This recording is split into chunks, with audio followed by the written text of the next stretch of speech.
ప్రార్థించుకుందాం. మహాపరిశుద్ధుడా, ప్రేమగల తండ్రి, కృపగల రాజా, దయగల నా ప్రభువా, నీ ఘనమైన నామానికి, శ్రేష్టమైన నామానికి, ఉన్నతమైన నామానికి వేలాది వందనములు, లెక్కలేని స్థుతులు, స్తోత్రం చెల్లించుకుంటూ, దేవా, ఈ రీతిగా సాగిలి పట్టకుండా నాకు అర్హత లేనిదానని ఆయన అప్పుడు కూడా తండ్రి నీ చిలి సంతకు పిలిపించుకొని నీ పరిశుద్ధత ప్రభా నేను మోకలంటే కూడా యోగ్యతరాలు కాను తండ్రి. నువ్వు ఇచ్చిన సమయాన్ని బట్టి కూడా నీకు నిండు మనసుతో వందనములు, స్తుతులు, స్తోత్రం చెల్లించుకుంటూ ఈ రీతిగా సాగిలిపడుచు ఉన్నాను.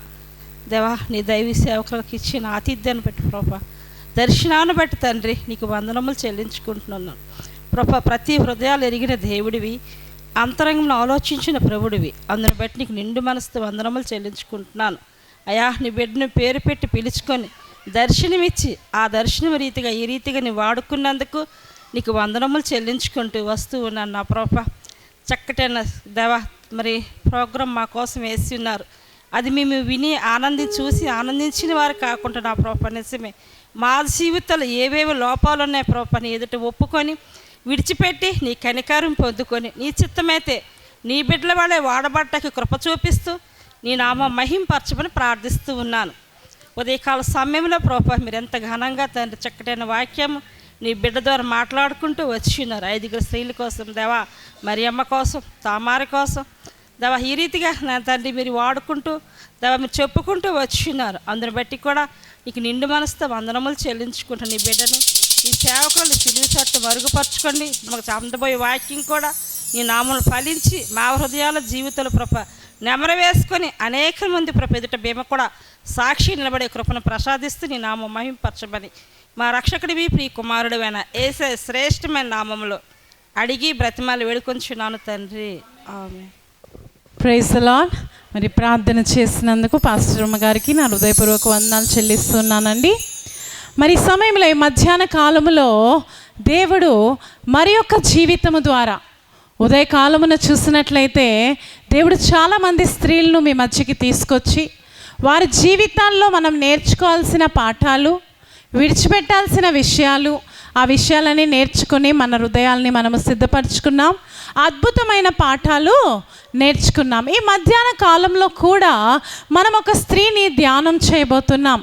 ఈ స్త్రీ ఎటువంటి స్త్రీ, ఎలాగా, ఎందుకు చెప్తున్నాం? ఈ రైజింగ్ ఎన్ ఆర్మీ టీం యొక్క క్రమం ఏంటి, లేకపోతే ఉద్దేశం ఏంటి అంటే ఒక జ్ఞానవంతురాలుగా మనం మార్చబడి మన కుటుంబాల్ని మనం కట్టుకోవాలి కదండి. వాక్యములో మనందరికీ తెలిసిన మాట, చాలామందికి కంఠస్థ వాక్యం ఏంటంటే జ్ఞానవంతురాలు తన ఇల్లును కట్టుకొనును, మూఢురాలు తన ఇంటిని ఊడబెక్కును అని చెప్పి. సో మన యొక్క ఇంటిని మనం కట్టుకోవాలి అంటే జ్ఞానము కలిగిన స్త్రీగా మనం ఉండాలి. జ్ఞానము అంటే ఎటువంటి జ్ఞానము? ఎటువంటి జ్ఞానం అండి? లోక జ్ఞానముతోనా? ఎటువంటి జ్ఞానము? దైవికమైన జ్ఞానం మనకు కావాలి. ఈరోజు చాలామంది స్త్రీలు లోకములో ఉన్న జ్ఞానము ద్వారా నింపబడి వారి కుటుంబాన్ని నాశనం చేసుకుంటూ ఉన్నారు. లోకములో పెరుగుతున్న జ్ఞానము, టెక్నాలజీ, ఆలోచనలు బట్టి బైబిల్ నేర్పించే పాఠాలు, అంశాలని విడిచిపెట్టి వారి కుటుంబాలని పాడు చేసుకుంటూ ఉన్నారు. ఈరోజు చాలామంది క్రైస్తవ కుటుంబాల్లోనే గొడవలు, కలహాలు, డివోర్సెస్, అవునా కాదా? విడాకులు ఎక్కువ ఎవరి కుటుంబాల్లో జరుగుతున్నాయంటే ఈరోజు బాధాకరమైన విషయం ఏంటంటే క్రైస్తవ కుటుంబాల్లో కూడా మనం విడాకులు అనేవి ఎక్కువగా చూస్తున్నాం. ఎందుకు అంటే మనం బైబిల్ని పక్కన పెట్టి లోకమున జ్ఞానాన్ని మనము నింపుకుంటున్నాం. కానీ బైబిల్ మనకు నేర్పించే, చూడండి, మనందరం ఇక్కడ చాలామంది వేరే వేరే ప్రాంతాల నుంచి, వేరే వేరే సాంప్రదాయాల నుంచి వచ్చిన వారమే, అవును కదండి. ఇప్పుడు నేను ఎలాగైతే ముంబై నుంచి వచ్చానో, కొంతమంది గోదావరి ప్రాంతాల నుంచి వచ్చారు, కొంతమంది కృష్ణా జిల్లా ఏరియా, కొంతమంది కాకినాడ, విజయవాడ అటువైపు నుంచి వచ్చిన వారు చాలామంది. ఇక్కడ లోకల్ అనేవారు చాలా తక్కువ. అయితే బయట నుంచి వచ్చాము, మన సాంప్రదాయాలు, మన ఆలోచనలు వేరు అని చెప్పి మనము క్రైస్తవ క్రమాన్ని విడిచిపెట్టడానికి అవకాశము ఇవ్వకూడదు. లోకంలో ఉన్న క్రమం మనకు వేరే మాటలు నేర్పిస్తుంది. ఏమంటుంది అంటే నీ భర్తను నువ్వు దేనికి కట్టుకోవాలంట? భర్తను దేనికి కట్టుకోవాలండి? కొంగును కట్టుకోవాలండి కదండి. చాలామంది తల్లులు ఈరోజు ఏమంటారు? ఏమే నీకు తెలీదా? నీ భర్తని నీ మాట మీద నడిపించుకోవడం రాదా నీకు? నీ భర్తను లోపరుచుకోవడం రాదా నీకు? తెలివితేటలు లేవా నీకు? అంటే నేనైతే ఒక మాట అంటాను, బైబిల్ మనకు నేర్పించేది భర్తని కొంగున కట్టుకోవడం అనేది బైబిల్ నేర్పించేది, కానీ ప్రార్థన ద్వారా నీ భర్తను మార్చడం అనేది బైబిల్ మనకి నేర్పిస్తుంది. అవునా? నీ ప్రవర్తన ద్వారా, నీ సత్ప్రవర్తన ద్వారా నీ పురుషుడు దేవునికి దగ్గరైనట్లుగా నువ్వు ప్రవర్తించు అని చెప్పి భక్తులు అనే వాళ్ళు మనకి బోధిస్తూ ఉన్నారు. అవునా కదా? మన జీవితాల్లో మనం ఏం చేయాలంటే కింగ్డమ్ కల్చర్. ఇప్పుడు నేను నార్త్ ఈస్ట్లో బైబిల్ కాలేజ్ ట్రైనింగ్, నా వివాహమైన 15 రోజులకే పాస్టర్ గారు నేను బైబిల్ కాలేజ్కి వెళ్ళిపోయాం. నార్త్ ఈస్ట్ షిల్లాంగ్లో రేమా బైబిల్ కాలేజ్లో మేము ట్రైనింగ్ చేసాం. అక్కడ చూస్తే అక్కడ కల్చర్ ఏంటి అంటే, ఇక్కడ మనం ఎలాగా వివాహాలు చేసుకొని మన భర్తల ఇంటికి వస్తాం. అవునా? అక్కడ అలా లేదు. షిల్లాంగ్లో నార్త్ ఈస్ట్లో ఉన్న కల్చర్ ఏంటంటే, వివాహం జరిగిన తర్వాత పురుషుడు స్త్రీ ఇంటికి రావాలి. ఎందుకంటే ఆస్తుపాస్తులు అన్నీ కూడా స్త్రీ పేరునే ఉంటాయి. తండ్రి ఆస్తి అంతా కూతురుకే హక్కు. కూతురు పేరునే అక్కడ పెట్రోల్ బంకులు, ల్యాండ్లు అన్నీ కూతురు పేరున ఉంటాయి. ఎవరు వివాహం చేసుకొని వస్తే ఆ యొక్క ఆస్తిని వారు అక్కడంతా ఆడపెత్తనమే. మరి డబ్బు ఎవరి దగ్గర ఉంటే వాళ్ళదే. అవునా కదా? అందుకే కదా ఈరోజు ఉద్యోగాలు చేస్తున్నామని చెప్పి భర్తలు ఏం చెప్తే, నువ్వెంత గడిస్తున్నావో నేను అంతే గడిస్తున్నాను. కానీ బైబిల్ మనకు అవి నేర్పిస్తుందా అండి? బైబిల్ మనకు అవి నేర్పిస్తుందా? బైబిల్ మనకేం చెప్తుంది? అక్కడ ఒక కల్చర్, ఇక్కడ ఒక కల్చర్. కానీ బైబిల్ నేర్పించే కల్చర్ ఏంటంటే, నీ భర్తకు నువ్వు లోబడి ఉండాలి. ముఖ్యంగా నేను చెప్పే ప్రతి మీటింగ్లో, కావాలంటే మా టీంకి నేను లేనప్పుడు ఎప్పుడైనా అడగండి, నేను ప్రతి మీటింగ్లో నేను ఖచ్చితంగా ఈ మాటను చెప్తాను. నా సబ్జెక్ట్లో ఉన్నా లేకపోయినా ఏం చెప్తానంటే, ఖచ్చితంగా మన జీవితాల్లో మన భర్తలకి లోబడాలి, వారిని గౌరవించాలి. ఎందుకంటే పురుషుడు లేకపోతే స్త్రీకి వాల్యూ లేదు. మన శిరస్సు ఎవరండి? మన భర్తే మనకు శిరస్సు అయి ఉన్నారు. ఈరోజు నేను కూడా, ఇప్పుడు నేను దేవుని యొక్క కృప ద్వారా దేవుడు నాకు తలాంతులు ఇచ్చాడు, అన్నీ ఇచ్చాడు. కానీ ఈరోజు ఇక్కడ నిలబడి ఉన్నాను అంటే పాస్టర్ గారు నాకు అవకాశం ఇవ్వకపోతే జరుగుతుందా అండి ఆ పని? జరుగుతుందా ఆ పని? జరగదు అస్సలు. ఆయన నాకు అవకాశం ఇవ్వకపోతే నాలో ఎన్ని తలాంతులున్నా ఎన్ని ఉన్నా నేను ఇంట్లో కూర్చోవాల్సిందే. కానీ ఎప్పుడైతే ప్రార్థనలో మనం దాన్ని కట్టుకుంటామో, దేవుడు తన హృదయాన్ని కూడా బలపరిచి నా దర్శనాన్ని చెప్పిన వెంటనే, ఏంటి దేవుడు నాతో ఇలా మాట్లాడారని చెప్పిన వెంటనే, ఈరోజు పద నీతో పాటు నేను కూడా ఉంటాను, సహకరిస్తాను అని చెప్పి తను నాతో కూడా రావడం అనేది జరుగుతుంది. చాలాసార్లు కొంతమంది అంటారు, ఏంటి పాస్టర్ గారు స్టేజ్ మీదే ఉండరంటే, ఈరోజు మేము ఇక్కడ స్టేజ్ మీద నిల్చున్నామంటే మా భర్తలు వెనక చేసే పరిచర్ని బట్టే మేము ఈరోజు ఇక్కడ నిల్చోగలుగుతున్నాం. అలాగని నాకు 2 కొమ్ములు వచ్చాయనుకోండి, ఏమొచ్చాయి? మా పాస్టరమ్మ గారు ఒకళ్ళు అంటారు, శ్రీకాకుళంలో అంటారు, ఉదయాన్నే లేవగానే ముందుగా ప్రార్థన చేసిన తర్వాత ఇలా తడుముకోవాలంట. ఏం చేయాలి?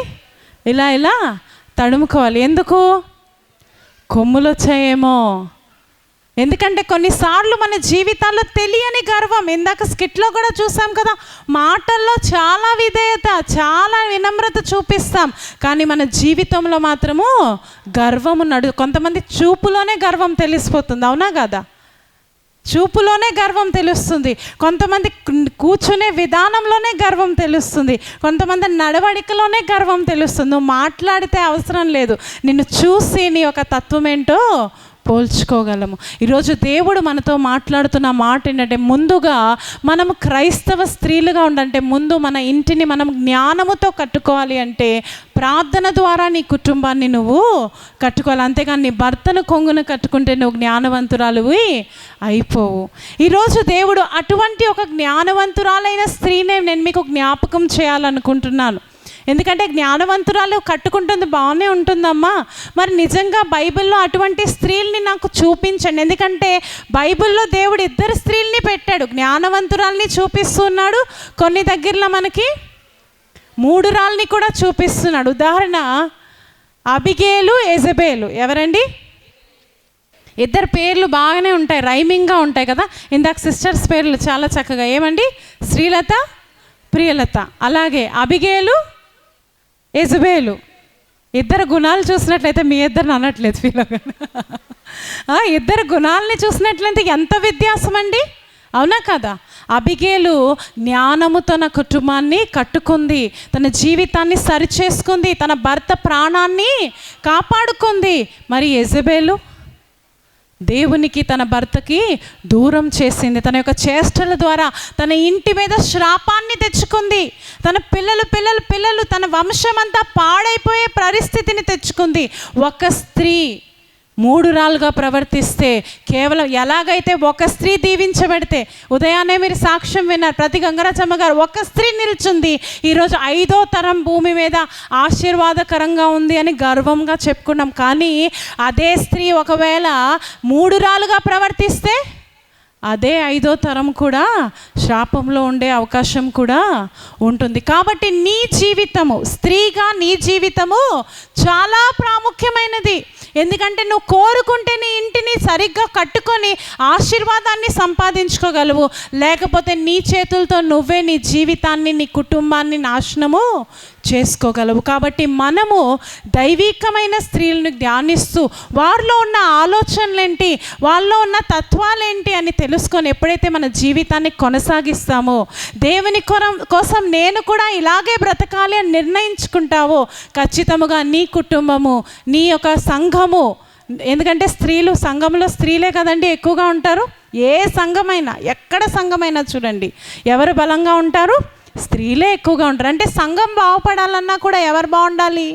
స్త్రీలే బాగుండాలి. మనం కేవలం శారీరకంగా కనేవారిగా ఉండడానికి వీల్లేదు, మనం ఆత్మీయంగా కూడా కనేవారిగా ఉండాలి. ఏం చేయాలండి? ఆత్మీయంగా కనేవారిగా ఉండాలి. ఆత్మల సంపాదన దేవుడు భారం ఎవరికిచ్చాడు? ఎవరికిచ్చాడు? స్త్రీలకు ఇచ్చాడా? పురుషులు మరి సంపాదించుకోవడా?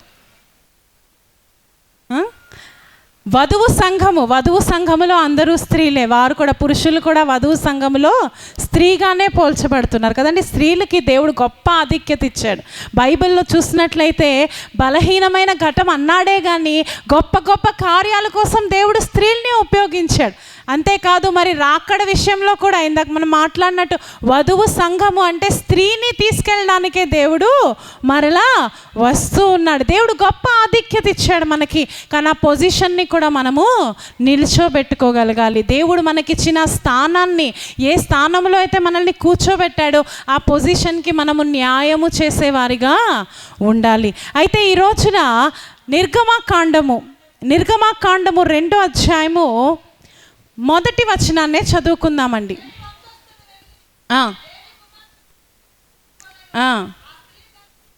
చాలమ్మా, 1వ వచనం చాలు. లేవి కుమార్తె అని రాయబడి ఉంది.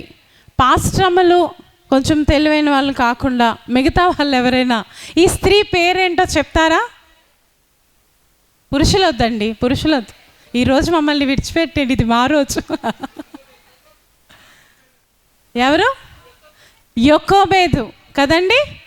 యొకోబేదు గురించి ఇక్కడ రాయబడి ఉంది. ఆమె ఎవరు కుమార్తె?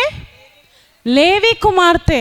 అంటే ఏర్పరచబడిన ఒక జనాంగము నుంచి వచ్చిన ఒక స్త్రీ. దేవుడు ఇశ్రాయేలు యొక్క 12 గోత్రాలని దేవుడు దీవించి ఆశీర్వదించాడు, కానీ ఈ లేవి గోత్రాన్ని ఏం చేశాడు? ప్రత్యేకపరుచుకున్నాడు. తన కోసం సెపరేట్గా తను ఉంచుకున్నాడు.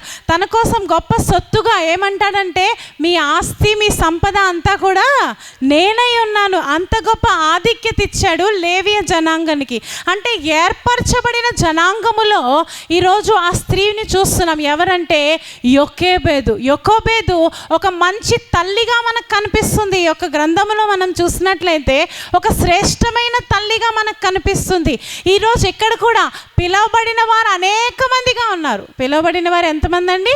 అనేక మంది, చాలా మందికి పిలుపునిచ్చాము, కానీ ఏర్పరచబడిన వారు కొంతమందే. ఆ ఏర్పరచబడిన వారిలో మీరు కూడా ఉన్నారు. ఈరోజు దేవుడు ఏర్పరచబడిన జనాంగము గురించి మాట్లాడుతున్నాడు. ఏర్పరచబడిన జనాంగములో నుంచి వచ్చిన స్త్రీ ఎలా ప్రవర్తించిందో దాన్ని బట్టి మనం కూడా మన జీవితంలో ఎలా ప్రవర్తించాలో అనే మాటలు మనకి ఇక్కడ కనిపిస్తున్నాయి. కాబట్టి మీ పక్కనున్న వారికి చేయించి మీ గురించే ఈరోజు మీరు చెప్పండి. మీరు ఎన్నుకోబడిన వారండి. మీరు ఎన్నుకోబడిన వారు. దేవుడు నిన్ను ఎన్నుకున్నాడు. You are special. ఏమండి చేతులు ఇవ్వండి, పక్కన ఏంటి కరోనాలో ఉన్నామా ఏంటి? చేతులు పట్టుకోండి. You are special, we are special. దేవుడు మనల్ని ప్రత్యేకపరిచాడు. దేవుడు మనల్ని ఎలా చేశాడు? ప్రత్యేకపరిచాడు. ఇక్కడ ప్రత్యేకపరిచిన కుటుంబంలో నుంచి వచ్చింది యోకోబేదు. ఇక్కడ యోకోబేదు గురించి అమ్మా ఏమి రాయబడింది అంటే, ఆ స్త్రీ ఏం చేసిందండి? వివాహము చేసుకొని గర్భవతి అయి కుమారుని కనెను. ఇప్పుడు తను ఇదేంటమ్మా పెద్ద మాట, ఎవరైనా వివాహం చేసుకుంటే ఖచ్చితంగా పిల్లల్ని కంటారు కదా, నార్మల్ మాటే కదా, దాన్నంతా గుచ్చిగుచ్చిగా ఎందుకు చెప్తున్నారంటే అక్కడున్న పరిస్థితులు మనం అర్థం చేసుకోవాలి. ఏం అర్థం చేసుకోవాలండి? అక్కడున్న పరిస్థితులు. ఆ టైంలో మోషే యొక్క జన్మము సమయంలో ఆ యొక్క ఇశ్రాయేలు ప్రజల మీద పగ పెట్టుకున్నాడు ఫరో. ఏమనుకున్నాడంటే వీళ్ళు దాసులుగా వచ్చారు. వీళ్ళు ఎలా వచ్చారండి? దాసులుగా వచ్చారు. కానీ ఈరోజు దేశమంతా నిండిపోయి ఉన్నారు. ఎక్కడ చూసినా వీళ్ళే కనిపిస్తున్నారు, ఎక్కడ చూసినా వీళ్ళే కనిపిస్తున్నారు. ఈరోజు మన గురించి కూడా అలాగే అనుకుంటున్నారు. ఎక్కడ చూసినా ఈ క్రైస్తవులే, అవునా కదా? ఎక్కడ చూసినా వీళ్ళే వీళ్ళే వీళ్ళే కనిపిస్తున్నారు. చాలా కోపం వస్తుంది ఫరో రాజుకి. ముందుగా ఏం చేశాడో తెలుసా? తన యొక్క ప్రజలకి అధికారం ఇచ్చాడు. ఏమంటే వాళ్ళ జీవితాల్ని కఠినము చేయండి. ఏం చేయాలంట?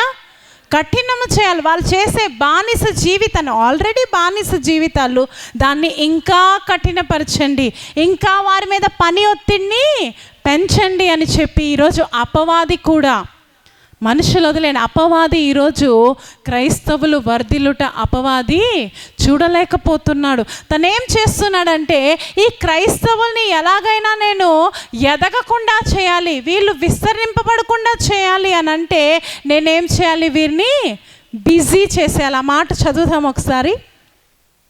1వ అధ్యాయము నిర్గమకాండము 1వ అధ్యాయంలో 9 నుంచి 11 వచనాలు చదువుకుందాం.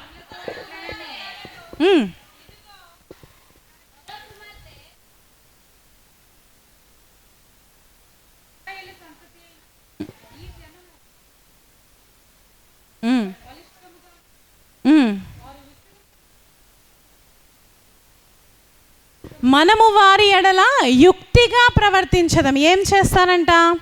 చదవండి అమ్మా.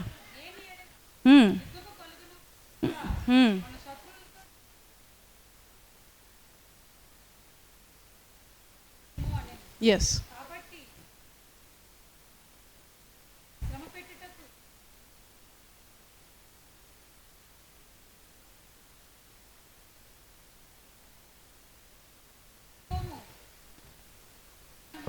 చాలండి, చాలు. ఈ 3 వచనాల్లో చూస్తే అపవాది యొక్క యుక్తి కనిపిస్తుంది మనకి.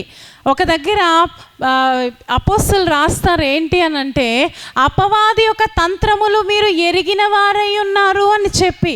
ఏంటండి అపవాది తంత్రములు అంటే, ఇక్కడ ఉపయోగించిన తంత్రములాగే ఈరోజు కూడా అపవాది పనిచేస్తున్నాడు. ఆనాడు ఇశ్రాయేలు ప్రజలు బంధకములో ఉన్నప్పుడు వారిని చూసి ఏమనుకున్నారంటే, అమ్మో వీళ్ళు చాలా విస్తరింపబడుతున్నారు. భయం ఏంటంటే రేపు యుద్ధం వస్తే వీళ్ళే మనకి తిరుగుబాటు చేస్తారేమో అని చెప్పి వారికి భయం వేస్తుంది. ఈరోజు అపవాదికి కూడా క్రైస్తవుల్ని చూస్తే ఏమొస్తుందండి?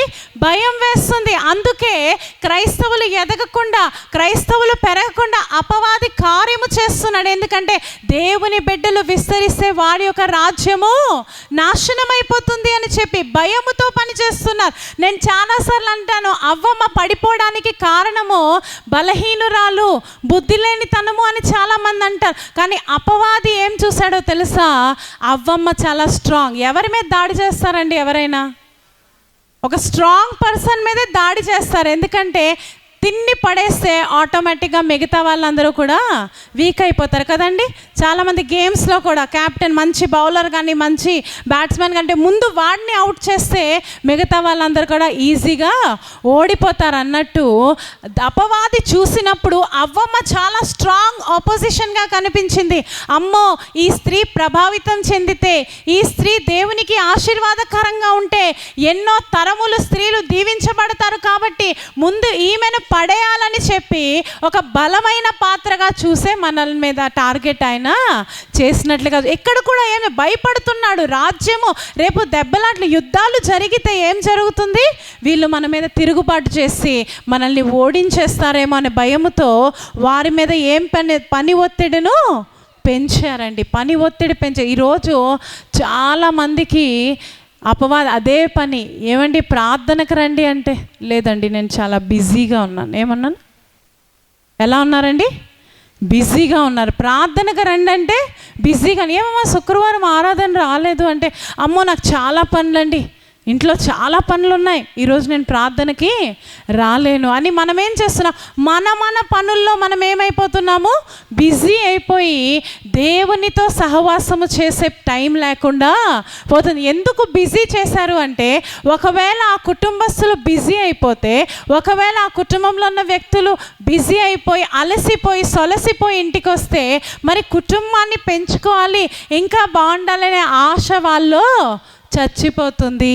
ఇప్పుడు యాకోబేదున్న పరిస్థితి అది. ఇంకా హ్యాపీగా లైఫ్ని లీడ్ చేద్దామా, ఇంకా బాగుందామా, పిల్ల పాపలతో సుఖంగా ఉందామా అనే పరిస్థితుల్లో లేరు వాళ్ళు. చాలా భయమైన పరిస్థితి. చంపేస్తున్నారు. ముందు తన యొక్క ప్రజల్ని ఉపయోగించాడు, తర్వాత ఇబ్రీ స్త్రీలైన షిప్రా పువ్వాని ఉపయోగించాడు, తర్వాత వాళ్ళు కూడా వినకపోయేసరికి 22వ వచనంలో చూస్తే జనాలందరికీ ఆర్డర్ ఇచ్చేస్తాడు ఫరో. జనాలందరికీ చెప్పేస్తాడు ఏంటంటే, ఎక్కడైనా హిబ్రీయులు కుమారుల్ని కంటే వారిని చంపేయండి. ఏమంటారండి, ఆ యొక్క మగపిల్లలు పుడితే చంపేయాలి. ఈ సబ్జెక్ట్ తీసుకుంటే ఇంకో పెద్ద వేరే ప్రసంగం అయిపోద్ది. కాకపోతే అందులో డీప్ నేను వెళ్ళాలనుకోవట్లేదు. అయితే ఇక్కడ చూస్తే అటువంటి భయంకరమైన పరిస్థితిలో యొకోబేదు ఉన్నది ఏంటంటే, పిల్లలు కనడం. ఈవేళ రేపు అలాగే ఉంది కదా, పిల్లలు కనడానికి చాలా ఆలోచిస్తున్నారు జనాలు. అవునా కదా? అవునా కదా? చెప్పండి, నవ్వుతారేంటి? అంటే మా మౌనమే అంగీకారం అంటారా? ఒకప్పుడు ఆస్తులు ఏముండేవి, ఎంతమంది పిల్లలు ఉంటే అంత హ్యాపీనెస్. మా ఫాదర్ జనరేషన్స్ కానీ లేకపోతే తాత వాళ్ళ జనరేషన్స్ కానీ ఎలా ఉండేవారు, ఒక 10 మంది ఫిక్స్. అవునా కదా? 10 మంది ఖచ్చితంగా ఉండేవారు. వాళ్ళకి ఏమైనా డబ్బు ఆస్తి చాలా ఎక్కువగా ఉండేదా? ఎప్పుడైనా ఆలోచించేవారా, నా పిల్లలు పుడితే నేను ఏం తిండి పెడతాను, ఎలా పెంచుతాను, ఎలా పెళ్ళిళ్ళు చేస్తాను అని ఆలోచించేవారా? లేదు. వాళ్ళ లైఫ్ని వాళ్ళు హ్యాపీగా లీడ్ చేసేవారు. కానీ ఇప్పుడు అపవాది మన యొక్క లైఫ్లో ఎటువంటి బీజం వేసానంటే, అమ్మో వద్దు, ఏంటి అమ్మో వద్దు ఒకరే, అమ్మో వద్దు ఒకరే ముద్దు, ఒకరైతే ఒకరు, చాలామంది అది కూడా వద్దు అనుకోండి. ఎందుకు, ఎవరి లైఫ్ వాళ్ళు హ్యాపీగా లీడ్ చేసుకోవచ్చు, అసలు పిల్లలే వద్దు అనే ప్రజలు కూడా చాలామంది ఉన్నారు. ఈరోజు అటువంటి పరిస్థితిలోనే యాకోబేదు ఉంది. ఇప్పుడు పిల్లల్ని కంటే సుఖపడే పరిస్థితి లేదు. పిల్లడు చనిపోతాడు అని తెలిసి కూడా షీ డేర్డ్ ఇట్. ఏం చేసిందండి? ధైర్యము చేసింది. ఒక నాయకురాలకు ఉండాల్సిన లక్షణం ఇది. క్రైస్తవ స్త్రీలుగా మనము కొన్ని విషయాల్లో రిస్క్ చేయడానికి లేకపోతే ధైర్యము చేయడానికి మనం ముందుకు రావాలి. ధైర్యము కలిగిన స్త్రీలుగా ఉండాలి. పిరికివారిగా మనం ఉండడానికి వీల్లేదు. పరిస్థితులు ఎంత ప్రతికూలమైనా సరే, యాకోబేదు జీవితంలో చూసినట్లయితే పరిస్థితులు అన్నీ తనకి వ్యతిరేకంగానే ఉన్నాయి. పరిస్థితి బాగాలేదు, బానిస జీవితాలు, ఎలా పిల్లల్ని పెంచాలో పోషించాలో తెలీదు. అంతేకాదు మొదటి బిడ్డ పర్వాలేదు అంటే కాదు, ముందే 2 ఉన్నారు, ఒక పాప ఒక బాబు ఆల్రెడీ ఉన్నారు. తెలుసు కదా మీకు, అహరోను మిరియాము మోషే కన్నా పెద్దవాళ్ళు, అంటే ఆల్రెడీ 2 సంతానం ఉన్నారు. చాలే ఈ పరిస్థితుల్లో ఎందుకు అని అనుకోలేదు. కానీ ఏమో దేవుడు నా బిడ్డ పట్ల ఎటువంటి ప్రణాళిక కలిగి ఉన్నాడో.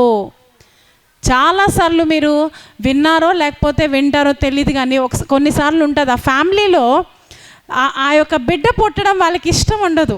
ఏదో జబర్దస్తిగా ఏదో అయిపోయింది, ఇప్పుడు మరి అంటే దాన్ని అబార్ట్ చేయకూడదు, ఎలాగైనా సరే మరి ఎవరు బాధపడకూడదు అని ఎవరినైతే లాస్ట్లోకి అంటారో వారి ద్వారా చాలా బ్లెస్ అవుతారు యాక్చువల్గా. అవునా కదా? వారి ద్వారా చాలా బ్లెస్ అవుతారు, వారు ఒక బ్లెస్సింగ్గా మారిపోతారు. ఇక్కడ యాకోబేదు జీవితంలో కూడా అదే. వద్దు అని అనుకున్నప్పుడు నా జీవితంలో కూడా చెప్పండి, నా సాక్ష్యంలో ఒక్కొక్క పార్ట్ చెప్తే చాలా డిఫరెంట్. నేను పుట్టడానికి అసలు అవకాశం లేదు, ఎందుకంటే నేను పుట్టే ముందే మా మమ్మీకి పేగుల్లో ట్యూబర్కులోసిస్ వచ్చేసింది. పేగుల్లో ట్యూబర్క్యులోసిస్ వచ్చి తనకి ఎప్పుడు పేగులు వాచిపోయి ఇంత పెద్ద కడుపు అయిపోయి అసలు చనిపోతుంది. మా అన్నయ్య పుట్టాక డాక్టర్లు అసలు నువ్వు గర్భాన్ని ధరించడానికి వీల్లేదు, నువ్వు ఎప్పుడైనా పిల్లల్ని కంటే నువ్వు అప్పుడే చనిపోతావు, ఎందుకంటే నీ పేగులన్నీ కూడా పాడైపోయావి, ఆ యూట్రస్ అవన్నీ కూడా కన్నాలు అయిపోయావు, మరి నువ్వు గర్భాన్ని ధరిస్తే నీ బిడ్డ బతుకుతుందో లేదో తెలియదు కానీ నువ్వైతే అసలు బ్రతకవు. కానీ మా డాడీ ఇంకో వేరే పిల్లలు అంటే మా అన్నీ ఉండేవాడు, కానీ తండ్రులకి ఎవరంటే ఇష్టము? కూతుర్లు అంటేనే ఇష్టం. సో పక్కన ఎవరైనా కూతుర్ని చూస్తే చాలా మురిసిపోయేవారు అనమాట. సో దాన్ని బట్టి మా మమ్మీ నా లైఫ్ కోసం రిస్క్ చేసింది, ప్రభువా చనిపోతే చనిపోతాను, ఒక కూతుర్ని కనేసి చనిపోతాను అని చెప్పి అలా రిస్క్ చేసి, అంటే బ్రతకకూడదు అనే పరిస్థితిలో ఉన్నా సరే నన్ను కన్నింది. ఈరోజు నాకు 32 సంవత్సరాలు నేను బ్రతికే ఉన్నాను, మా మమ్మీ కూడా బ్రతికే ఉంది. ప్రస్తుతానికి తను ఎక్కడ లేదు. ఆ రోజు వచ్చి చర్చ్ చూసి చాలా హ్యాపీ అయిపోయింది. చర్చ్ గురించి మాట్లాడడానికి వచ్చారు. ఈరోజు అన్నీ దగ్గరికి వెళ్ళిపోయింది. ఇప్పుడు అక్కడ అన్నీ దగ్గర ఉన్నా సరే మనసంతా ఇక్కడే ఉంది తనకి. ఎందుకంటే దేవుడు గొప్ప సాక్ష్యముగా తను నిల్చోబెట్టాడు. దేవుడు మా మమ్మీ జీవితంలో గొప్ప అద్భుతాన్ని చేశాడు. అంతేకాదు నా జీవితంలో కూడా మా డాడీ ఎప్పుడు అంటాడు, నీ జన్మకు ఒక కారణము ఉంది, దేవుడు నిజంగా నీకు పుట్టించాడు, ఈ భూమి మీద నీకు రావడానికి అవకాశం ఇచ్చాడంటే నీ పట్ల ఆయన ప్రణాళిక చాలా గొప్పగా ఉంది. అలాగే యోకోబేదు కూడా ఆలోచించింది. ఎప్పుడైతే గర్భాన్ని ధరించిందో తను అనుకోలేదు, అమ్మో ఈ పరిస్థితిలో ఎందుకు, అసలు అవసరమా ఏంటి ఇది అని అనుకోలేదు. కానీ ప్రభువా నీ చిత్తానికి నేను లోబడుతున్నాను, నా ప్రాణాన్ని నేను రిస్క్ చేసైనా నేను ఈ బిడ్డను కంటాను అని చెప్పి తను ఇష్టపడింది. ఈరోజు ఎందుకండి పిల్లల గురించి మా దగ్గర మాట్లాడుతున్నానంటే నేను శారీరకమైన బిడ్డల గురించి మాట్లాడట్లేదండి, ఆత్మీయమైన బిడ్డల గురించి నేను మాట్లాడుతున్నాను. ఈరోజు చాలామంది బిడ్డలు ఆత్మీయ బిడ్డల్ని కనడానికి ఇష్టపడారు. చాలామంది అంటారు సేవకులు ఉన్నారు కండి సువార్త చేయడానికి.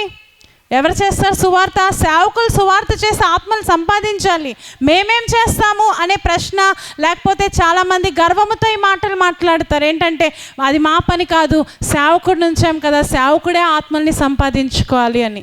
నేను మీకు ఒక చిన్న ఉదాహరణ చెప్పాలనుకుంటున్నాను. సేవకుడు ఎవరికి సాదృశ్యం?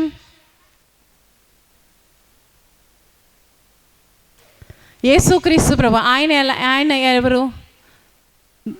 గొర్రెల ఆయన ఎవరండి? కాపరి. మీరందరూ ఎవరు? గొర్రెలు. ఇప్పుడు గొర్రెలు మంద పెరగాలంటే ఎవరు కనాలి? కాపరి కంటే గొర్రెలు అవుతాయా? ఎవరు కనాలండి? గొర్రెలు కంటేనే గొర్రెలు వస్తాయి, కాపరి కంటే గొర్రెలు రావు. కాపరికి ఇంకో చిన్న కాపరి పుడతాడు అంతే. అవునా? అర్థమైందా మీకు ఆ మాట? కాపరి పని గొర్రెలను మేపడం వరకే. కానీ నీ యొక్క సంఘములో ఆత్మలు పెరగట్లేదు, ఆత్మలు సంపాదన లేదు అంటే ఆ యొక్క తప్పు సేవకుని మీదో లేకపోతే సేవకురాలదో లేకపోతే వాళ్ళది కాదు, నీది. ఎందుకంటే ఆత్మీయంగా కనాల్సిన బాధ్యత నీది. ఈరోజు సువార్త చేయాలి అంటే భయం వేస్తుంది మనకి. సువార్తలు ముందులాగా సువార్తలు జరుగుతున్నాయా అసలు మన జిల్లాలో? సువార్తలు జరగట్లేదు. ఎందుకంటే అమ్మో ఎవరి దగ్గర ఏ మాట చెబితే ఎవరు లోపల వేసేస్తారో, ఏమంటారో, ఎలా ఉంటారో. కానీ నేనంటాను, నువ్వు బయటికి వెళ్ళి యేసే గొప్ప దేవుడు, యేసుని నమ్ముకో అని చెప్పి నువ్వు చెప్పక్కర్లేదు. నీ జీవితం అనే సువార్త ద్వారా నువ్వు సువార్తను ప్రకటిస్తే అనేక మంది ఆత్మలను దేవుని వైపు త్రిప్పవచ్చు. హల్లెలూయా, హల్లెలూయా. మన జీవితాన్నే ఒక సువార్తగా మలుచుకోవాలి. లోకంలో ఉన్న వాళ్ళు బైబిల్లో ఉన్న 4 సువార్తల్ని చదవరండి. నీ జీవితాన్ని ఒక సువార్తగా వాళ్ళు చదువుతారు. నీ జీవితంలో నువ్వేం చూపిస్తున్నావో ఆ జీవితంలోనే వారు క్రీస్తుని చూస్తారు. కాబట్టి ఈ యొక్క అనిర్వాయ కారణాలు, ప్రతికూలమైన సమయంలో మనం జీవిస్తున్నాం. ఈరోజు ఆత్మలను రక్షించడం అంటే సాధారణమైన విషయము కాదు. కానీ యోకోబేదు రిస్క్ చేసింది, నా ప్రాణం పోయినా పర్వాలేదు, నేను ఖచ్చితంగా కుమారుణ్ణి కంటాను అని చెప్పి. మనము కూడా ప్రభువా ఎస్తేరు వలె నేను చనిపోతే చనిపోతాను కానీ నా ప్రజలు రక్షింపబడాలి, నా కుటుంబము రక్షించబడాలి, నా దేశము రక్షించబడాలి, నా జిల్లా రక్షించబడాలి. రక్షణ భారం ఈరోజు చాలామందిలో లేదు. చాలామందికి ఆసక్తి ఉంది. ఏముందండి? ఆసక్తి ఉంది. ఇలా జరగాలి, ఇలా చేయాలి, అలా ఉండాలని ఆసక్తి ఉంది. కానీ భారం అయితే లేదు. భారం ఉన్నవాడికే తెలుస్తుంది ఆ కష్టం ఏంటో. ఆసక్తి. ఇక్కడ వచ్చి నిల్చోవడం అంటే చాలా ఇంట్రెస్టే చాలామందికి, అవునా కదా? అవునా కదా? కానీ ఇప్పుడు చూడండి, చర్చ్ ఉమెన్ కమిటీ ప్రెసిడెంట్గా ఈవిడ ఉన్నారు, అవును కదండి సిస్టర్ గారు? మీ పేరు సరిత గారు. ప్రెసిడెంట్గా ఎక్కడికి వెళ్ళినా వీరఘట్టం బ్యాప్టిస్ట్ చర్చ్ ప్రెసిడెంట్ గారు అని చెప్పి చాలా గౌరవం వస్తుంది. కానీ ఆ బాధ్యత నిర్వహించడం ఈజీ అంటారా? ఈజీ అంటారా? ఒక కుటుంబాన్ని నలుగురు ఉన్న కుటుంబాన్ని నడిపించడం కష్టమంటే ఇన్ని కుటుంబాలు, ఇన్ని సంఘాలు, ఇన్ని విభిన్నమైన ఆలోచనలు ఎంత కష్టమో. కానీ డేర్ చేస్తున్నారు, ధైర్యము తెచ్చుకొని ఎలాగైనా నడిపించాలి అనే ఆసక్తితో, భారముతో పనిచేస్తుంది. యొకోబేదు తన జీవితంలో ప్రతికూలమైన పరిస్థితిలో మోషేను కనడానికి సిద్ధపడింది. మనము కూడా ప్రతికూలమైన సమయములో, ఈ మోషే మన యొక్క కుటుంబంలో ఉన్న అంటే మన బంధుమిత్రులు అయి ఉండొచ్చు.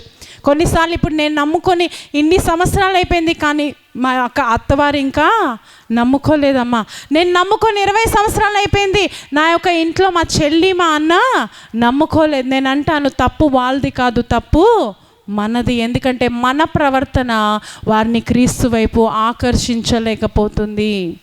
మనలో ఉన్న ఆ యొక్క లోపాలు క్రీస్తు వైపు వారిని తీసుకురాలేకపోతున్నాయి. ఈరోజు ప్రార్థన చేస్తున్నాం, ప్రార్థన మంచిదే, కానీ ప్రార్థనతో పాటు ఏముండాలి?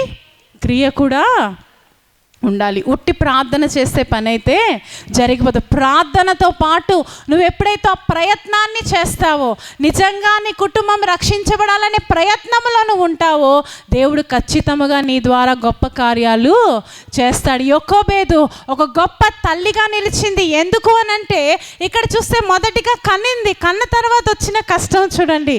కన్న తర్వాత బాబును చూసింది. అక్కడ చదువుతారా 2వ వచనం? వాడు సుందరుడై ఉండుట చూచి 3 నెలలు వానిని దాచెను. ఎవరి దగ్గర దాచిందట?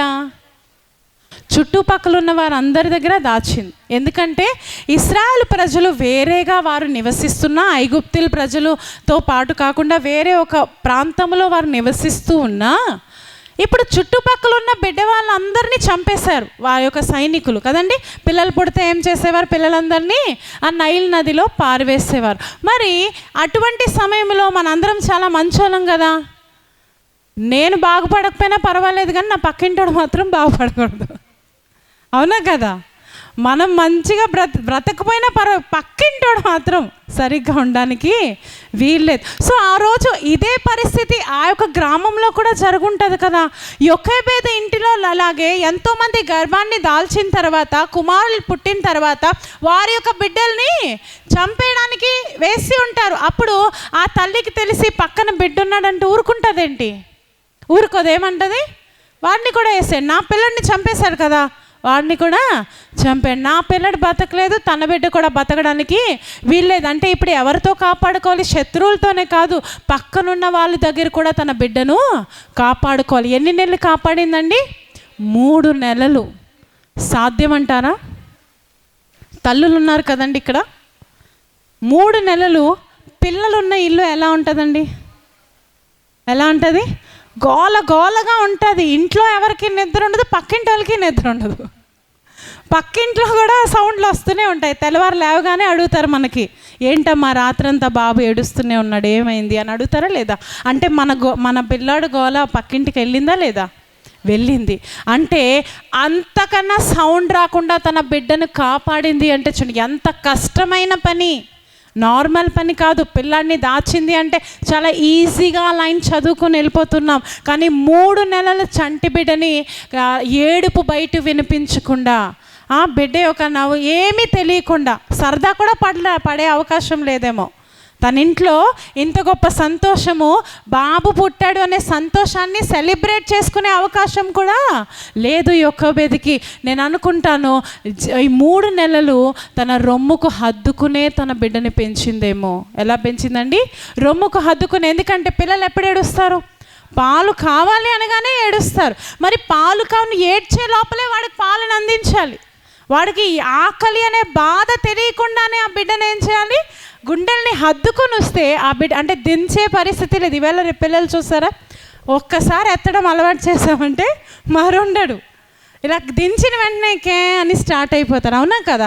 ఎందుకు వాళ్ళకి ఎత్తుకోవడం అంటే ఈ 3 నెలలు తన గుండెలకి హత్తుకొని తన బిడ్డల్ని పెంచిందండి యోకేబేదు. అందుకే గొప్ప తల్లి అని అంటున్నాను. ఈరోజు ఆత్మీయంగా మన దగ్గర ఉన్న మన ఆత్మీయ బిడ్డల్ని, ఆత్మీయ సహోదరుల్ని శత్రువుల దాడి నుంచి కాపాడడానికి మనం ఏం చేయాలి? వారిని గుండెల్లో మనము హత్తుకోవాలి. గుండెల్లో హత్తుకోవడం పట్టుకోవడం కాదు, వాళ్ళ కోసం ప్రార్థనతో భారముతో ప్రార్థన చేసి ఎల్లప్పుడూ శత్రువు దృష్టి వారి మీద పడకుండా, సంఘం మీద శత్రువుకే దృష్టి పడకుండా ఎల్లప్పుడూ నీ సంఘాన్ని నువ్వేం చేయాలి? నీ గుండెల్లో పెట్టుకొని పెంచేటట్టుగా నువ్వు ఉండాలి. ఈరోజు వీరఘట్టం సంఘం చాలా పెద్ద సంఘం, చాలా అందంగా కట్టుకున్నాం, చాలా గొప్పగా కట్టుకున్నాం. కానీ మోషే లాంటి ఎంతమంది నాయకులు ఈ సంఘం నుంచి లేచారండి? ఎంతమంది మిషనరీస్ లేవు? ఎంత చరిత్ర? మీ సంఘానికి ఎన్ని సంవత్సరాలండి? మీరు ఎంత వెళ్ళి మాట్లాడితే నాకు అస్సలు అనబడదు. ఎన్ని సంవత్సరాలండి మన సంఘానికి? 100 years ఉంటుంది. 100 yearsలో ఎంతమంది మిషనరీస్ వచ్చారు మన సంఘం నుంచి? ఎంతమంది? కొంతమంది వచ్చారు. ఎంతమంది? అవి తెలీదా? సరే, మంచి యూత్, మీరు డెవలప్ అవ్వాలి. రానున్న దినాల్లో మీకోసం ఒక యూత్ మీటింగ్ కూడా ఏర్పాటు చేయాలి. యవ్వనస్తులు మన సంఘ చరిత్ర గురించి పూర్తిగా మనకు అవగాహన ఉండాలి. ఎంతోమంది మిషనరీస్ని మనం లేపాం, కానీ ప్రక్రియ ఆగిపోవడానికి వీల్లేదే. చివరి వరకు ప్రతి క్షణము ప్రతి దినము మన యొక్క ఆలోచన అదే ఉండాలి. ఏంటి అంటే నా యొక్క సంఘము నుంచి ప్రతి ఒక్క వ్యక్తి కూడా యోకేబేదు కన్న 3 పిల్లలు దేవునికి ఉపయోగపడే పాత్రలుగా, ఒక బిడ్డ కాదు, ఒక బిడ్డ నాయకుడయ్యాడు, ఒక బిడ్డ యాజకుడయ్యాడు, ఒక బిడ్డ ప్రవక్తిని అయిపోయింది. 3 కూడా అంటే మన సంఘములో ఎవరు కూడా విశ్వాసిగా మిగిలిపోవడానికి వీల్లేదు. ప్రతి ఒక్కరూ శిష్యులుగా తయారవ్వాలి. అనేక మందికి సువార్తను బోధించే అపోస్తులుగా, సేవకులుగా, మిషనరీస్గా మనందరం ఇక్కడ కూర్చున్న ప్రతి ఒక్కరూ మార్చబడాలి. యోకోబేదు అటువంటి బిడ్డల్ని కనిందండి. యోకోబేదు గొప్ప తల్లి అని అనడానికంటే తన కన్య ప్రతి బిడ్డ ముత్యము లాంటిదే. కుమార్తెని కూడా ఏం తక్కువ చేయలేదు. కుమార్తెని కూడా ఒక గొప్ప ప్రవక్తినిగా పెంచింది. 2వ కుమారుడు దేవుడు యాజకుడు చేశాడు. నేను అంటాను నిజమే, దేవుడు చేశాడు. కానీ ఎక్కడో ఆ తల్లి ఆవేదన, ఆ తల్లి ప్రార్థన లేకపోతే ఆ కార్యము జరగదు. ఆ యొక్క క్రమశిక్షణలో పెంచుంటుంది. అందుకే యాజకుడు అనే గొప్ప బాధ్యత దేవుడు ధైర్యముగా మొట్టమొదటిగా అహరోనుకి దేవుడు ఇవ్వగలిగాడు. ఎందుకంటే దేవుని అందు భయభక్తులు కలిగిన కుటుంబము అని చెప్పి, అవునా? సో మన యొక్క జీవితాల్లో మన యొక్క ఆత్మీయ బిడ్డలు గొప్పగా మార్చబడాలంటే ముందుగా తను ఏం చేసిందంటే తన బిడ్డని 3 నెలలు చక్కగా తన గుండెకు హద్దుకొని తను దాచింది. దాచిన తర్వాత ఎప్పుడైతే 3 నెలల తర్వాత దాయలేకపోయింది, ఏమైందండి?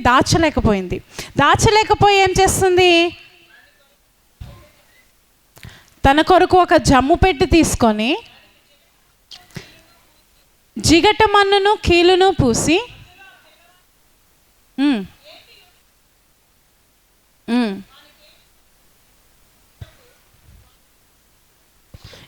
ఇక్కడ చూసినట్లయితే 3 నెలలు కాపాడి భద్రపరిచి బాగా పోషించి మంచిగా పాలు పెట్టి బిడ్డకి ఎటువంటి కష్టము లేకుండా చూసుకుంది.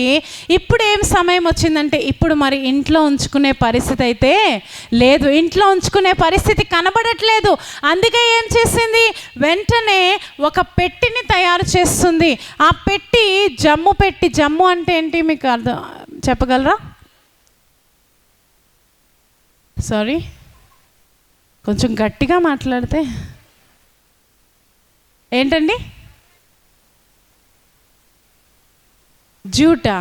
కాదు, నీటిలో తేలిగా ఉంటే అంటే యాక్చువల్లీ ఇంగ్లీష్గా కేజేవి ట్రాన్స్లేషన్లో చూస్తే ఆ పాపిరస్ మేడ్ ఆఫ్, ఆ బాస్కెట్ మేడ్ ఆఫ్ పాపిరస్ అని ఉంటుంది. ఏంటండి? Basket made of papyrus. ఈ పాపిరస్ అనే విషయాన్ని దేనికి ఉపయోగిస్తారు అని అంటే పాత రోజుల్లో వాళ్ళు రాయడానికి పేపర్స్ రూపంలో దాన్ని ఉపయోగిస్తారు. ఉపయోగించేవారు. అంటే చాలా మన యొక్క బైబిల్ గ్రంథాలు కూడా ఆ రోజు ఎటువంటి విషయాల్లో దాన్ని రాశారు దాని మీద అంటే ఆ పాపిరస్ పత్రాల మీదే వాక్యాన్ని భద్రపరిచిన విషయాలు మనకి చరిత్ర చెప్తుంది. ఆ యొక్క కాలంలో వాక్యాలన్నిటి కూడా దాని మీదే రాసేవారంట. అంటే నీ బిడ్డను లోకంలో విడిచిపెట్టే అవకాశం ఉంది అంటే, లేకపోతే పరిస్థితి ఉంటుంది. ఇప్పుడు చాలాసార్లు మెయిన్గా మన శ్రీకాకుళం జిల్లాలో ఒక 10th అయిపోయిన తర్వాత మన పిల్లలు ఎవరు మన దగ్గర ఉంటున్నారంటే ఉండట్లేదు. ఎక్కడికి వెళ్ళిపోతున్నారు? వైజాగ్, విజయవాడ, హాస్టల్స్ ఎక్కడెక్కడికో వెళ్ళిపోతున్నారు. అంటే ఇప్పుడు నైల్ నది లోకానికి సాదృశ్యం. దేనికి సాదృశ్యం అండి? లోకానికి సాదృశ్యం. కొన్ని పరిస్థితుల వల్ల కొద్ది రోజుల వరకు అయితే మన బిడ్డల్ని బాగానే పెంచగలం మనము, కానీ కొద్ది రోజుల తర్వాత ఖచ్చితంగా వారిని బయటికి పంపించే పరిస్థితులు ఏర్పడతాయి. ఎందుకంటే బయటికి పంపించకపోతే మరలా వాడు బ్రతికే అవకాశము లేదు. ఇంకా 3 నెలల కన్నా ఎక్కువగా యోకోబేదు తన కుమారుని ఇంట్లో దాస్తే ఏ రోజైనా ఆ యొక్క గాడ్స్కి తెలిసాక వాళ్ళు వచ్చి ఖచ్చితంగా కుమారుడితో పాటు కుటుంబాన్ని అంతటిని ఇంత గొప్ప తప్పు చేసినందుకు, చట్టానికి విరోధముగా ప్రవర్తించినందుకు కుటుంబం అంతటినీ వారు చంపేస్తారు. కాబట్టి కుటుంబము బ్రతకాలి అన్నా లేకపోతే మోషే బ్రతకాలి అన్నా ఖచ్చితముగా ఈ సమయంలో కొంతకాలము తర్వాత నైల్ నదిలో వేయడం అనేది అవశ్యముగా తెలిసింది తనకి. అందుకే ఏం చేస్తుందంటే పాపిరస్ అనే విషయంతో బాస్కెట్ని రెడీ చేస్తుంది. అంటే నీ బిడ్డని నువ్వు లోకంలోకి పంపించడం అవసరమే, నీ బిడ్డను చదువు కోసం బయటికి పంపించడం అవసరమే, నీ బిడ్డని ఉద్యోగరీతిగా బయటికి పంపించడం అవసరమే. కానీ పంపించేటప్పుడు ఊరకనే వదిలేయడం కాదు. ఏం చేయాలి? ఊరికనే మిగతా తల్లులందరూ ఏం చేశారు? వారి యొక్క బిడ్డల్ని నైల్ నదిలో పడేయడానికి అప్పగించేశారు. లేకపోతే ఏమి చేతకాక జ్ఞానాన్ని ఉపయోగించక వాళ్ళు విడిచిపెట్టారు. ఏం చేశారండి? విడిచిపెట్టారు. కానీ ఇక్కడ చూసినట్లయితే యోకోబేదు 3 నెలలు తను ఎంతగా దాచగలదో దాచింది. అంతేకాదు ఎప్పుడైతే మరి పరిస్థితులు నా చేతులు దాటుతున్నాయి, ఇప్పుడు పిల్లవాడిని కంట్రోల్ చేయడం నా వల్ల అవ్వట్లేదు, పిల్లవాడు యవనస్తుడయ్యాడు, పెద్దవాడు అవుతున్నాడు, నా మాట వినట్లేదు అనగానే మనం దేనితో వాడిని బయటికి పంపించాలి? వాక్యము అనే జమ్ము పెట్టిలో పెట్టి వారిని లోకములోకి పంపించాలి. అంటే వాక్యము ద్వారా నీ బిడ్డల్ని నువ్వు కట్టుకోవాలి. ఈరోజు కూడా యూదుల్లో చూసినట్టయితే వారికి కనీసం 3-4 గంటలు లేకపోతే 6 గంటలు అనుకుంటా వాళ్ళకి ఖచ్చితముగా ధర్మశాస్త్ర అభ్యాసం అనేది ఖచ్చితం. వాళ్ళు ఆ అభ్యాసము లేకుండా వారు బయట జీవించడానికి వీల్లేదు. ఈరోజు మన జీవితాల్లో మన పిల్లలకి మనం బైబిల్ చదవమని చెప్తున్నామా? పిల్లలకి ఏం చెప్తున్నాము? ఏడిస్తే ఏమందిస్తున్నారు? బైబిల్ అందిస్తున్నారా? ఏమిస్తున్నాం మనము? అపవాది తంత్రములు. ఏమిస్తున్నాం మన బిడ్డలకి? Cell phone. ఒకప్పుడు పిల్లవాడికి భోజనం తినిపించాలంటే ఎలా తినిపించేవారు? చంకనెత్తుకొని ఇటు అటు తిప్పి ఆ పిన్ని ఈ పిన్ని వీరిని పిలిచి చందమామని పిలిచి ఏదేదో చెప్పి వారికి భోజనం. ఈరోజు సెరిలాక్ పెట్టే పిల్లాడికి కూడా ఫోన్ బొమ్మ చూపించేసి ఎంత దారుణమైన పరిస్థితో తెలిసి కూడా చదువుకున్న వాళ్ళమే కదా మనందరము, చదువుకున్న వాళ్ళమే కదండి.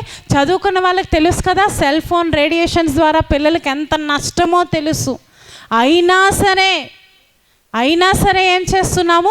మన పిల్లల్ని మనమే చంపేటట్టుగా జ్ఞానము లేకుండా ప్రవర్తిస్తున్నాము. కానీ యోకోబేదు జ్ఞానము కలిగిన స్త్రీ కాబట్టి తన జీవితంలో తన పిల్లవాడిని నైల్ నదిలో పంపించాలి, కానీ వాక్యము అనే దానితో దాన్ని కవర్ చేసి ఆ బిడ్డని వాక్యములో బాగా పెంచి ఉన్నంతకాలము గుండెకు హద్దుకున్నంతసేపు, బాబు నువ్వు ఎవరు? నువ్వు ఐగుప్తు దేశుడు కాదు, నువ్వు ఇశ్రాయేలు పుత్రుడువు, దేవుడిని నా గొప్ప ఉద్దేశముతో పుట్టించాడని తన బిడ్డను బోధించే జీవితాన్ని మనం అక్కడ చూస్తూ ఉన్నాం.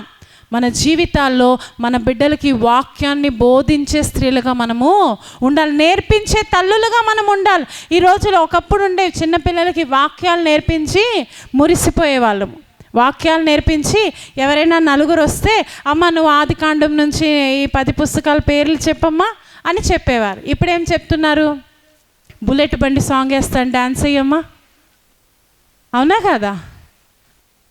నిజమా? ఈరోజు మన పిల్లల్ని మనం దేనిలో ట్రైన్ చేస్తున్నాము, ఏ విషయాల్లో మనం వారిని పెంచుతున్నాము అనే ఆలోచన ప్రతి ఒక్క స్త్రీ. ఎందుకంటే నువ్వు చేసిన పెంపకము, నువ్వు చేసిన ప్రార్థనే వారి జీవితాన్ని కట్టబోతుంది. తన యొక్క జీవితంలో తను జ్ఞానంగా ప్రవర్తించింది కాబట్టి, వాక్యముతో తన బిడ్డల్ని కట్టింది కాబట్టి, దేవుని యొక్క ఉద్దేశాలు తన బిడ్డలకి తెలియజేసింది కాబట్టి దేవుని కొరకు గొప్పగా ప్రయోజకరమైన బిడ్డలుగా వారు ముగ్గురు మారారు. కానీ ఈరోజు మన బిడ్డలకి మనం ఏం బోధిస్తున్నామో, ఏం నేర్పిస్తున్నామో మనం ఒకసారి గమనించుకోవాలి. అంతేకాదు ఇంకా ఏం చేస్తుందండి, దాన్ని దేంతో కవర్ చేసింది ఒకసారి చదువుతారా? 3వ వచనం.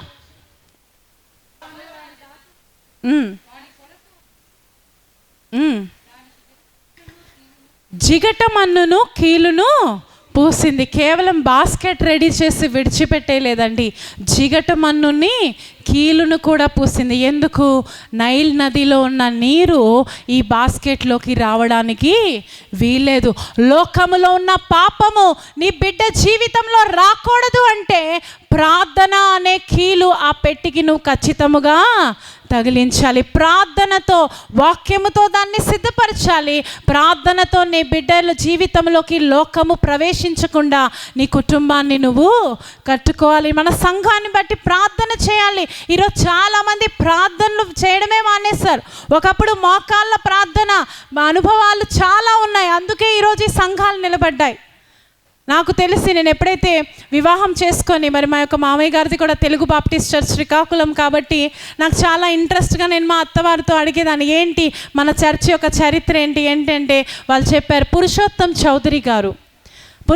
చౌదరి గారు ఆ ప్రాంతంలో మోకాళ్ళు వేసి నిలబడింది. ప్రార్థన జీవితాలు ఈరోజు మన సంఘాల్లో లేకపోతున్నాయి. ఈరోజు మనందరికీ దేవుడు ఏమంటున్నాడంటే, రోదన చేసే స్త్రీలు నాకు కావాలి, కన్నీటితో ప్రార్థన చేసే తల్లులు నాకు కావాలి అంటే మన కళ్ళు కన్నీటితో నిండట్లేదు, కాటుకలతో నిండుతున్నాయి. దేనితో నిండుతున్నాయి? కాటుకలు. దేవునికి ఇష్టం, లోకానికి ఇష్టమండి కాటుక కళ్ళు, దేవునికి ఇష్టమైనవి కన్నీటి కళ్ళు. ఆయన అందుకే తన సంఘము లేకపోతే తన ప్రియమైన దాన్ని పిలుచుకునంటే పావురమా అని పిలుస్తాడు. ఏమని పిలుస్తాడు తన ప్రియురాల్ని? పావురమా. పావురము కళ్ళు ఎప్పుడైనా చూసారా అండి? మీరు చూసారా? ఎలా ఉంటాయి? బ్రౌన్గా ఉంటాయా? బ్లాక్గా ఉంటాయా? దాని కళ్ళు ఎప్పుడు కూడా నీటితో నిండి ఉంటాయి. అందుకే నీ కళ్ళు చాలా రమ్యముగా ఉన్నాయని దేవుడు చూసేటప్పుడు మన కళ్ళు కన్నీటితో నిండి ఉండాలి. ఈరోజు కన్నీరు ఎందుకమ్మా అని పాడుతున్నావేమో, కానీ కన్నీరు కావాలి. ఆ రోజు యేసు ప్రభు వారు సిలువ వేస్తున్నప్పుడు యెరూషలేము స్త్రీలందరూ ఏడుస్తున్నంటే, అమ్మా నా కోసం ఏడవకండి అన్నాడు, కానీ ఆపేశాడా ఆ మాటతో? మీకోసము, మీ పిల్లల కోసము మీరు ఏడవండి అని చెప్పాడు. కానీ ఈరోజు కుటుంబాల్లో కన్నీరు కార్చే ప్రార్థనలు ఈరోజు కరువైపోయాయి. అందుకే మన కుటుంబాల్లో, మన బిడ్డల జీవితాల్లో మనం ఆశీర్వాదం చూడలేకపోతున్నాం, మన బిడ్డల జీవితాల్లో ఎదుగుదల చూడలేకపోతున్నాం, మన బిడ్డలు లోకములో పాడైపోతున్నారు. ఎందుకు అంటే నువ్వు కన్నీటి కన్నులతో దేవుని వైపు చూడట్లేదేమో. ఈరోజు యొకోబేదు మనకి మన యొక్క సంఘాన్ని కానీ మన యొక్క బిడ్డల్ని కానీ ఎలా పెంచాలో, మన ఆత్మీయ బిడ్డల్ని ఎలా చూసుకోవాలో ఈరోజు యొకోబేదు మనకి నేర్పిస్తుందండి. యొకోబేదు తన జీవితం ద్వారా ఒక గొప్ప తల్లిగా ఉంది. ఎందుకు అంటే ప్రతికూలమైన పరిస్థితుల్లో కూడా కనడానికి ఇష్టపడింది. మనము కూడా ప్రతికూలమైన పరిస్థితుల్లో ఆత్మీయ బిడ్డల్ని కనడానికి మనము ఇష్టపడాలి. అంతేకాదు మరి వాక్యము ద్వారా తన బిడ్డల్ని భద్రపరిచింది. అంతేకాదు మరి ప్రార్థన, కన్నీటి ప్రార్థన ద్వారా తన కుటుంబాన్ని కాపాడుకుంది. లోకములో ఉన్న మలిన్యత తన బిడ్డల దగ్గరికి రావడానికి వీల్లేదు. ఆ నైల్ నదిలో ఉన్న నీరు ఆ బుట్టలో ప్రవేశించకూడదు అంటే ఖచ్చితముగా కీలు రాయ. లోకములో ఉన్న పాపం, ఈరోజు లోకము ఎంత పాపం అంటే చిన్నపిల్లలు పట్టుకునే సెల్ ఫోన్లో ఎటువంటి దృశ్యాల్లో మీకు నాకు తెలుసు. ఒకప్పుడు చిన్నపిల్లలకి తప్పేంటో తెలీదు. మా వయసులో ఉన్న వాళ్ళకి 15 సంవత్సరాలు వచ్చే వరకు పాపం ఏంటో తెలీదు, ఎలా ఉన్నా ఏంటి తెలియదు. ఈరోజు చిన్న పిల్లాడు కడిగి అంటాడు నా గర్ల్ ఫ్రెండ్ అంటాడు. ఏమంటాడు? నా గర్ల్ ఫ్రెండ్ ఉంది అంటున్నాడా లేదా? పాపము ఈజీగా ఈరోజు ఫోన్ల ద్వారా ప్రవేశించింది. ఫోన్లో చూపించకూడని విషయాలు, చూడకూడని విషయాలు, మాటలు, ఈరోజు సినిమాల్లో చూసే బూతులు, చాలా భయంకరమైన బూతులు మరి పిల్లవాళ్ళు వింటే ఏమనుకుంటారు? బూతులు మాట్లాడడం చాలా నార్మల్ అనుకుంటారు. వాళ్ళ నోటి నుంచి కూడా ఆ బూతులే వస్తాయి. కాబట్టి లోకములో ఉన్న మాలిన్యత నీ ఇంటిలో ప్రవేశించకుండా, నీ బిడ్డల జీవితంలో ప్రవేశించకుండా నువ్వు కన్నీటితో నీ ఆ బుట్టను నువ్వు తయారు చేసుకొని నైలి నదిలో దాన్ని విడిచిపెట్టాలి. ఈరోజు ఈ మధ్యాహ్న కాలంలో అనేక మంది తల్లులు ఎక్కడున్నారు? అనేక మంది తల్లులతో దేవుడు మాట్లాడుతున్నాడు. జ్ఞానవంతురాలైన తల్లిగా నువ్వు ప్రవర్తించి. ఈరోజు చాలామంది ప్రార్థన అంశాలు ఏంటంటే, నా పిల్లవాడు నా మాట వినట్లేదు, నా పిల్లలు పాడైపోయారు, నా కూతురు నా మాట వినట్లేదు, నా కుమారుడు నా మాట వినట్లేదు. ప్రియ తల్లి, ప్రియ సహోదరి, ఈరోజు యొకోబేద్ ద్వారా దేవుడు నీతో మాట్లాడుతున్నాడు. ఏమో ఇప్పటి వరకు తప్పు జరిగిపోయిందేమో, ఇప్పటికైనా దేవుని సన్నిధికి వచ్చి, ప్రభువా నా బిడ్డని నీ చేతులకి అప్పచెప్పుతున్నానయ్యా, నా దేశాన్ని, నా జిల్లాని, నా మండలాన్ని నీ చేతికి అప్పచెప్పుతున్నానయ్యా, రక్షించు ప్రభువా.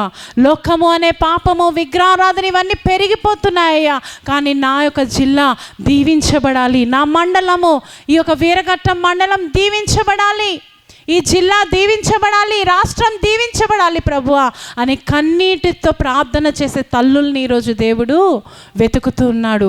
మరి నువ్వు సిద్ధముగా ఉన్నావా దేవుని కొరకు నిలబడ్డానికి? యొకోబేదు వలె నేను కూడా ఒక మంచి తల్లిగా నా ప్రాంతానికి ఉంటాను, నా కుటుంబానికి ఒక మంచి తల్లిగా ఉంటాను. ఈరోజు నువ్వు సిద్ధపడుతున్నావా? ప్రియ తల్లి, ప్రియ చెల్లి, నేను చేసే నివేదన అంటే, కఠినమైన రోజుల్లోకి మనం ఘోరమైన రోజుల్లోకి మనం ప్రవేశిస్తున్నాం. ఈరోజు మన బిడ్డలు సుఖముగా, భద్రముగా ఉండాలి అని అంటే నీ ప్రార్థనే నీ బిడ్డల్ని కాపాడుతుంది. ఈరోజు చాలామంది జీవితాలకి భద్రత లేదు. యవనస్తులు, చిన్న చిన్న పిల్లల్ని పాడు చేసేస్తున్నారు. నీ కుటుంబాన్ని నువ్వు కాపాడుకోలేవు, దేవుడు ఒక్కడే నీ కుటుంబాన్ని కాపాడగలడు. కాబట్టి ప్రార్థనతో నీ కుమార్తెలను కాపాడుకో. ప్రభువా నా కుమార్తె స్కూల్కి వెళ్తుంది, క్షేమంగా తిరిగి రావడానికి కృపను దయచే. కన్నీటి ప్రార్థన, ఘోరమైన పాపములో పడిపోకుండా నా కుటుంబాన్ని కాపాడు తండ్రి. ప్రభా యొకోబేదు వలె జ్ఞానవంతురాలైన తల్లిగా, ప్రభా ఎన్నుకోబడిన జనాంగమయ్యా, మనమందరము అన్యుల కుటుంబాల నుంచి వచ్చి ఉన్నాం. చాలామంది మన జీవితాల్లో మన కుటుంబాలన్నీ పాపములో జీవిస్తున్నప్పుడు, విగ్రహారాధనలో మనం ఉన్నప్పుడు దేవుడు నిన్ను నన్ను ప్రత్యేకపరిచి ఎన్నుకున్నాడు, దేవుడు నిన్ను రక్షించుకున్నాడు అంటే గొప్ప ఉద్దేశముతోనే నిన్ను ఆయన రక్షించుకున్నాడు. ఈ మధ్యాహ్న కాలంలో ప్రార్థనతో మన జీవితాల్ని, మన సంఘాల్ని, మన కుటుంబాలని దేవుని చేతికి అప్పచెప్పుకుందామండి. అందరం లేచి నిల్చుందాం. ప్రభువా నిజమే, యొకోబేదు వలె ప్రభువా తండ్రి, నా బిడ్డల్ని ప్రభా కాపాడుకోవడానికి, నా సంఘాన్ని నేను కాపాడుకోవడానికి, నా కుటుంబాన్ని నేను కాపాడుకోవడానికి ప్రభా తండ్రి నాకు జ్ఞానము దయచేయ, దైవికమైన జ్ఞానము నాకు దయచేయి తండ్రి. దేశము పాడైపోతుంది అని చెబుతున్నావయ్యా, రోదన చేసే స్త్రీలు నాకు కావాలి అని చెబుతున్నావయ్యా ప్రభా. కన్నీటి కన్నులు నీకు ఇష్టము అని చెబుతున్నావయ్యా ప్రభా. నా కుటుంబము కోసము రోదన చేసే శక్తిని నాకు దయచేయి ప్రభా. ప్రార్థన అభిషేకము నాకు దయచేయి తండ్రి అని చెప్పి దేవుని వైపు చూసి మన కుటుంబం కోసం, మన సంఘము కోసము, మన మండలము కోసము ప్రార్థన చేద్దామా? దేవుని వైపు చూసి ఎవరు కూడా ఇటు అటు చూడకండి అమ్మా. అయిపోయింది, సమయం అయిపోయింది. 2 నిమిషాలు ప్రార్థనలో గడిపి మనం ఈ సమయాన్ని ముగించుకుందాం. 2 నిమిషాలు దేవుని వైపు చూస్తూ, ప్రభువా నా కుటుంబంలో కార్యము జరిగించండి, ప్రభువా మా జీవితంలో కార్యము జరిగించండి. అవును ప్రభువా, మా బిడ్డలు నీకు దూరముగా బ్రతుకుతున్నారయ్యా, మా బిడ్డలు పాపములో బ్రతుకుతున్నారయ్యా ప్రభువా తండ్రి. తెలిసి తెలియని విషయాల్లో వారు చిక్కుకుంటున్నారయ్యా, సులువుగా చిక్కుకునే పాపములో పడిపోతున్నారయ్యా ప్రభువా. మమ్మల్ని కాపాడు తండ్రి.